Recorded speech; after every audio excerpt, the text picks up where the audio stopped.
প্রবাসী বাংলাদেশি ব্যবসায়ীদের হাত ধরে মধ্যপ্রাচ্যের দেশ কাতারে ছড়িয়ে পড়ছে দেশের রন্ধনশিল্পের সুনাম। এতে বাংলাদেশি রেস্তোরাঁগুলোয় দিন দিন ভিড় বাড়ছে ভোজন রসিকদের। চাহিদা থাকায় দেশীয় রকমারি খাবারের পাশাপাশি পাওয়া যাচ্ছে বিদেশি পর্যটকদের পছন্দের আরও হরেক রকমের খাবার মেনু। আমরা চাচ্ছি যে প্রবাসী থেকেও বাঙালিরা যাতে বাংলাদেশের খানার স্বাদটা পায়, আমরা সে আঙ্গিকে চেষ্টা করে যাচ্ছি।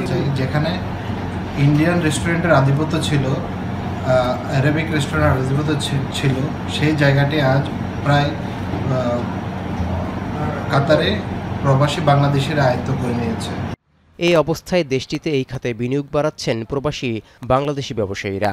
বাণিজ্যিক শহর দোহা ছাড়াও প্রায় প্রতিটি শহরে গড়ে উঠছে বাংলাদেশি মালিকানাধীন রেস্টুরেন্ট। বিনিয়োগ করছেন অনেক নারী উদ্যোক্তাও। আমরা এখানে পুরুষ উদ্যোক্তার সাথে নারী উদ্যোক্তা নিয়ে এখানে আমরা সম্পূর্ণ বাংলাদেশি খাবার আইটেমগুলো দেওয়ার চেষ্টা করতেছি। কাতারে থাকা দেশি বিদেশি রেস্টুরেন্টে কর্মরত আছেন অন্তত 10,000-এর বেশি বাংলাদেশি। এক একজন কর্মীর মাসিক গড় বেতন সর্বনিম্ন 40,000 থেকে 3 লাখ টাকা।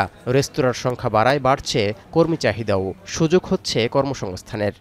বিশ্বকাপ পরবর্তী সময়ে যে শ্রমিকের যে কর্মসংস্থান সেটা অনেকটাই সংকীর্ণ হয়ে গিয়েছিল।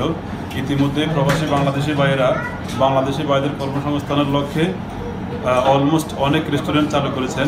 প্রায় 10,000 কর্মী হোটেল সেকশনে কাজ করতেছে। এটা আমাদের বাংলাদেশের জন্য একটা গর্বের ব্যাপার। স্পন্সর আমারে বহুত ভালোবাসে এবং অন্তর থেকে ভালোবাসে, আমারে নিজের ভাইয়ের মতন জানে। এদিকে দেশটিতে যেসব প্রবাসী বাংলাদেশি ব্যবসা করছেন তাদের বেশিরভাগই রেস্টুরেন্ট ব্যবসায়ী, যাদের বিনিয়োগে এরই মধ্যে দেশটিতে গড়ে উঠেছে অন্তত 5 শতাধিক বাংলাদেশি রেস্তোরাঁ।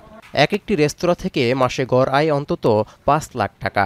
আর এভাবেই বিদেশের মাটিতে বাংলাদেশকে ব্র্যান্ডিং করার পাশাপাশি রেমিটেন্স প্রবাহে গতি বাড়ানোর চেষ্টা করে যাচ্ছেন বলে দাবি ব্যবসায়ীদের। এখন কাতার। 250-টিরও বেশি ডিজাইন অপশন নিয়ে ওয়ালটন স্মার্ট ফ্রিজ, বোঝে আপনার প্রয়োজন।